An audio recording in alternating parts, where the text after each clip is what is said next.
សួស្តីអ្នកទាំងអស់គ្នាចឹងថ្ងៃនេះខ្ញុំលើកយក anime មួយរឿងទៀតដើម្បីចែកជូនគ្នាយើងទស្សនាសម្រាប់រឿងមុនខ្ញុំសូមផ្អាកមួយរយៈសិនដោយសារ YouTube ពុំមានយប់មិញមួយហើយចឹងអត់ហ៊ានផលបន្តទៀតទេខ្លាចជាប់ទៅ2ដងទៀត channel នេះទៅស្រុកហ្មងឆ្លៀតពេលនឹងដែរយើងនឹងទៅមើលរឿងថ្មីទាំងអស់គ្នាតោះកុំឲ្យខាតពេលវេលាយូរយើងចូលទៅកាន់សាច់រឿងតែម្ដងចាប់ផ្ដើមនៅសាច់រឿងមកនៅក្នុងគ្រួសារតកូ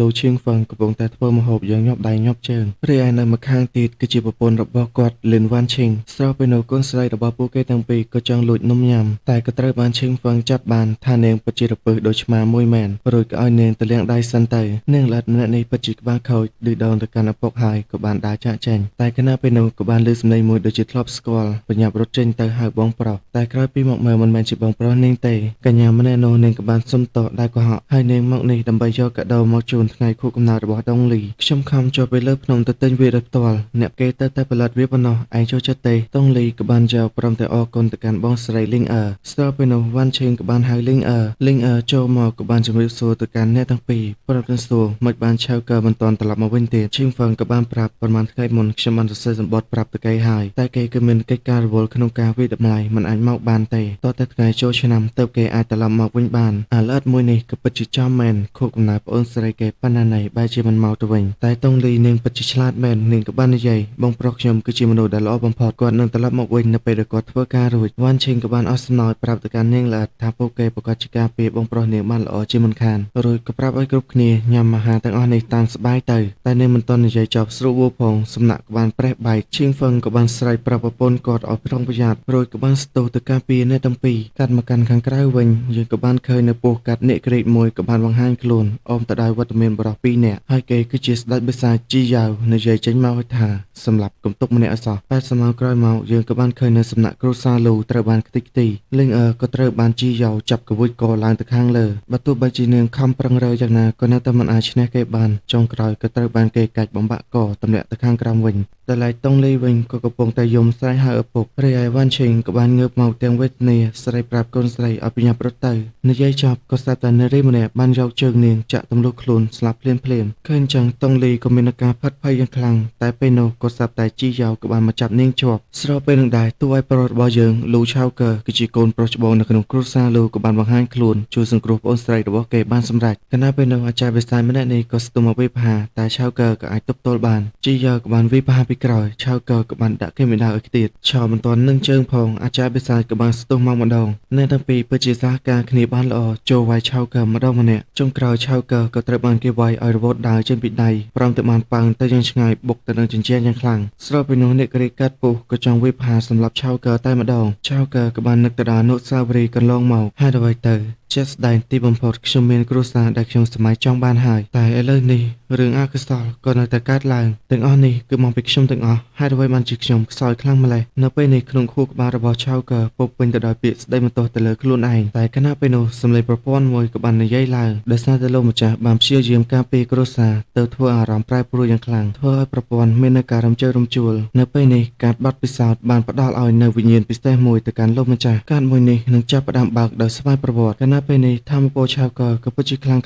ណាស់ស្ទើរតែអាចបង្កកនៅទីនេះអស់ទៅហើយឆៅកើក៏បានក្រោកឈរឡើងមួយរំពេចក៏បានរលាយបាត់បង្ហាញខ្លួនពីមុខជីយ៉ាវជាសំណាងល្អជីយ៉ាវក៏បានគេចផុតមួយលំពែងនេះតែឡានកើមិនឲ្យគេដកដង្ហើមបានស្រួលឡើយបញ្ចេញនៅបន្លាតកកជាច្រើនវិបហាទៅកាន់អ្នកទាំងពីរអាចារ្យបិសាចក៏បានបើកខែការពារទប់ទល់ជាមួយនឹងបន្លាតកកទាំងអស់នេះជីយ៉ាវក៏ស្ទុះទៅវិបហាឆៅកើដោយផ្ទាល់តែមិនអាចប៉ះពាល់ទៅកាន់គាត់បានទេក៏ធ្វើឲ្យពួកគេមានអាការភ្ញាក់ផ្អើលឆៅកើក៏សរសើរទៅកាន់គេឯងពិតជាល្ងងខ្លាំងណាស់ចង់មកវិបហាយើងនៅផ្ទាល់ឯងគឺមិនដឹងទេឬថាក្នុងខ្លួនរបស់ឯងគឺមានជាតិទឹក 70% និយាយចប់ដៃរបស់គេក៏បានប្រេះបែកខ្ទៀតទៅខាងក្រោយវិញងឿងឆ្ងល់ខ្លាំងណាស់មិនយ៉ាងអាចទៅរួចទៅតើមានរឿងអ្វីកើតឡើងចំពោះក្មេងម្នាក់នេះហើយធម្មពលទាំងអស់នេះមកពីណាឲ្យប្រកាសទៅតែមិនអីទេអាចថាភារកិច្ចលើកនេះយើងគឺបានសម្រេចទៅហើយនិយាយរួចក៏បាននាំគ្នាចាស់ចេញទៅបាត់រីឯឆៅកើក៏បានអស់កម្លាំងដេកដួលនឹងដីគាត់ក៏បានស្បាត់ហើយខ្ញុំលូឆៅកើត្រូវតែសម្លាប់បិសាចទាំងអស់នៅក្នុងពិភពលោកមួយនេះនិយាយរួចក៏សន្លប់ទៅបាត់បន្តមក សាច់រឿងក៏បានកាន់មករយៈពេល10ឆ្នាំក្រោយនៅក្នុងបកមួយព្រឹទ្ធាយាយនៃប៉មថ្នាំម្នាក់ក៏ប្រាប់ឲ្យសៀវឈូ